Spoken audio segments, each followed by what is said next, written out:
কোলে নাও, কোলে নাও।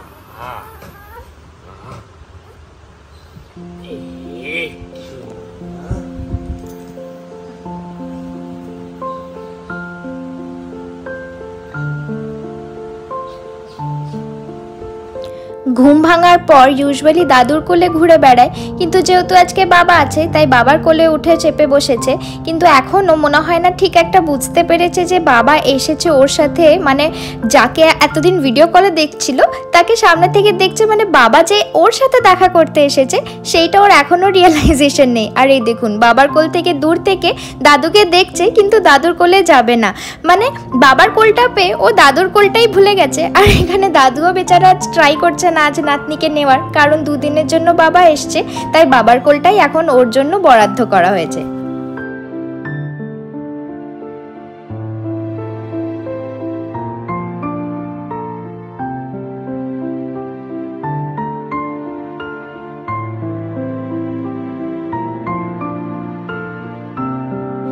ফাইনালি ঘুম থেকে ওঠার অনেকক্ষণ পরে খাওয়া দাওয়া করার পরে বাবার কোলে প্রায় 15 মিনিট ঘোরার পরে এখন মেয়ে রিয়েলাইজ করেছে যে হ্যাঁ বাবা এসছে।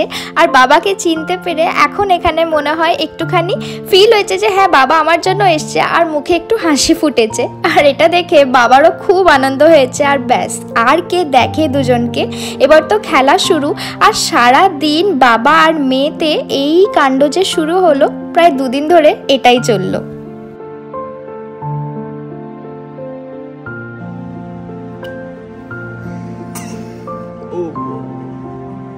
এই কি খুশি দেখো, এখন বুঝতে পেরেছে একজন। ও বাবা রে, কি হাসি।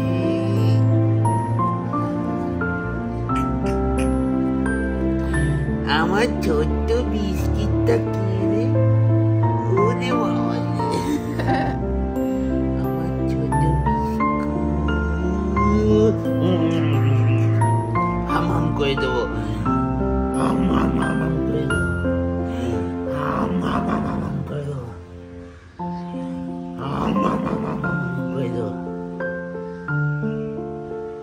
যেই মুহূর্ত থেকে বাবাকে চিনতে পারলো ও বাবা আর কাউকেই চিনতে পারে না, সে কিছুতেই কোল থেকে বাবার নামবে না। তো আমি আর কি করব, টাইম পেরিয়ে যাচ্ছিল, সে তো কোল থেকে নামবেই না। বাবার কোল থেকে নামার পরেই কান্নাকাটি শুরু করছে। তো আমিও আর লেট না করে ওর বাবার কোলের মধ্যে বসিয়ে রেখেই ওকে জামা কাপড় চেঞ্জ করিয়ে, ডায়াপার চেঞ্জ করিয়ে, গা স্পঞ্জ করিয়ে খাওয়ানোর চেষ্টা করলাম। কারণ চান ঠান তো মাথায় উঠলো, বাবার কোল থেকে তো নামবে না। এবার বাবাকে তো আর টাবে বসিয়ে ওকে সহ নিয়ে চান করানো পসিবল না, তাই চান থেকেও আজকে হলো ছুটি। এই যে এখানে গা ঠা স্পঞ্জ করিয়ে, ডায়াপার চেঞ্জ করিয়ে এভাবেই বাবার কোলের মধ্যেই ওকে রেডি করানো হলো, আর তারপরে খাওয়ানোর ট্রাই করা হলো।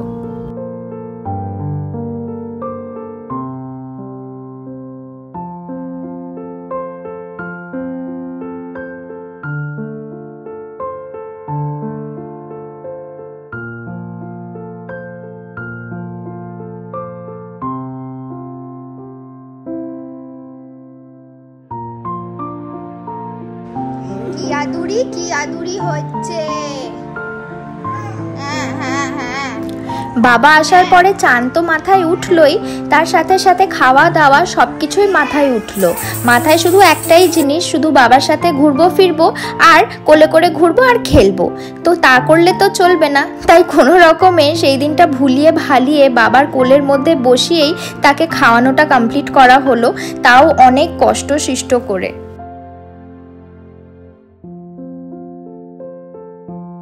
রানার আসার কথা ছিল একদম সেপ্টেম্বর মাসে, ওর অন্নপ্রাশনের আগে, আর সাথেই আমরা সবাই ফিরে যাব আবুধাবি।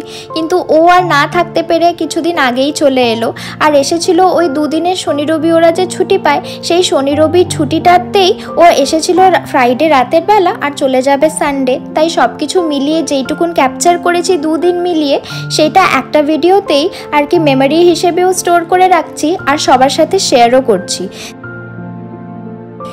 তো এই ক্লিপগুলো ছিল পরের দিন সকালে, মানে যেদিন ও চলে যাবে, যেদিন ও রাতের বেলা ফেরত যাওয়ার ফ্লাইট, সেদিন সকালের। আর মেয়ে মনে হয় বুঝতে পেরেছে যে বাবা কিছু দিনের মানে কিছু ঘন্টার জন্যই এসেছে, আর সেইভাবেই ও খালি বাবাকে চোখে হারাচ্ছিল আর সারাক্ষণ বাবার সাথেই চিপকে ছিল। তো এখানে কিছু টাইম আমরা একসাথে স্পেন্ড করেছি, আর সবটাই বাবা আর মেয়ে ওরা দুজনেই একসাথে টাইম স্পেন্ড করেছে। তো বেশি কিছু ক্যাপচার আমি করতে পারিনি, কারণ ওই মুহূর্তটা এতটাই স্পেশাল থাকে যে এতদিন পরে ওর বাবা এসেছে আর আমরা একসাথে টাইম স্পেন্ড করছি, তখন আর কিছু ক্যাপচার করা মাথায় থাকে না। বাট যতটুকুন ক্যাপচার করতে পেরেছি ওটাই মেমোরি হিসেবে আমাদের জন্য অনেক।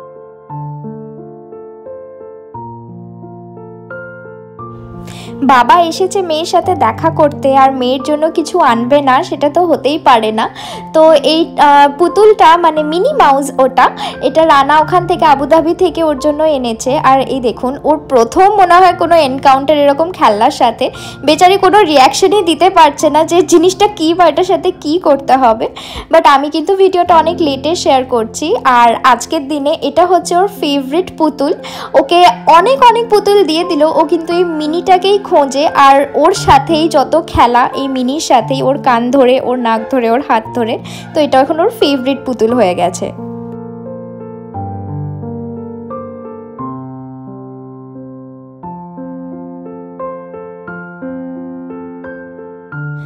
আস্তে আস্তে টাইমটাও এগিয়ে আসছিল ওর রিটার্ন ফ্লাইটের, আর কিছু লাস্ট মুহূর্ত ছিল মেয়ের সাথে। তো ওটাই এখন বাবা আর মেয়ে মিলে দুজনে একসাথে স্পেন্ড করে একদম এনজয় করে নিচ্ছে।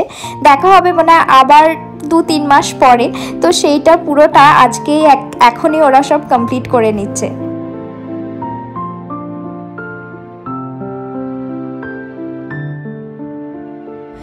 যত জলদি আসা তার থেকেও জলদি মনে হয় চলে যাওয়ার টাইমটা এসে যায়। ওই যে বলে না, আসতে তাড়া যেতে তাড়া না কি একটা।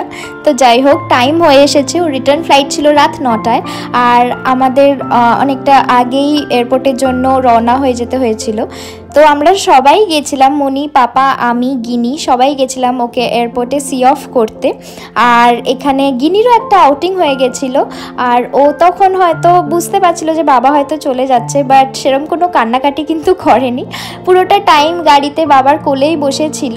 আর ফেরত আসার সময় আমরা ঠিক করেছিলাম যে ওকে একটু ঘুরিয়ে আনবো, যাতে যদি একটু মন খারাপ হয়ও যাতে ওটাকে ভুলে যায়। আর এমনিও ওকে বেশি বাড়ি থেকে বের করা হয় না, আর বাচ্চাদেরও রিক্রিয়েশনের দরকার হয়।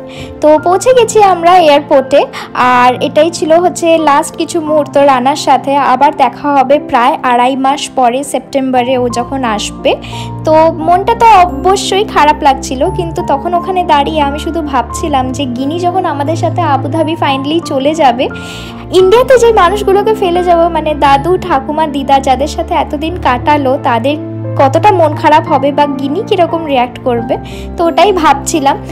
তো তখনই দেখা যাবে। বাট এখন মানে খারাপ লাগছিল, বাট এটাও মনে ছিল যে আবার 2 মাস পরে আবার আসবে, আর তখন অনেক মজা হবে, গিনির অন্নপ্রাশন, ঘুরতে যাওয়া, অনেক কিছু।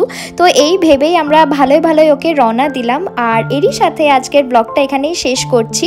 দেখা হবে আবার পরের কোনো একটি ব্লগে। ভালো লাগলে অবশ্যই পেজটাকে লাইক, ফলো করবেন, এবং ইউটিউবে দেখলে সাবস্ক্রাইব করবেন। দেখা হবে পরের কোনো একটি ব্লগে। ততদিনে সবাই ভালো থাকবেন এবং সুস্থ থাকবেন।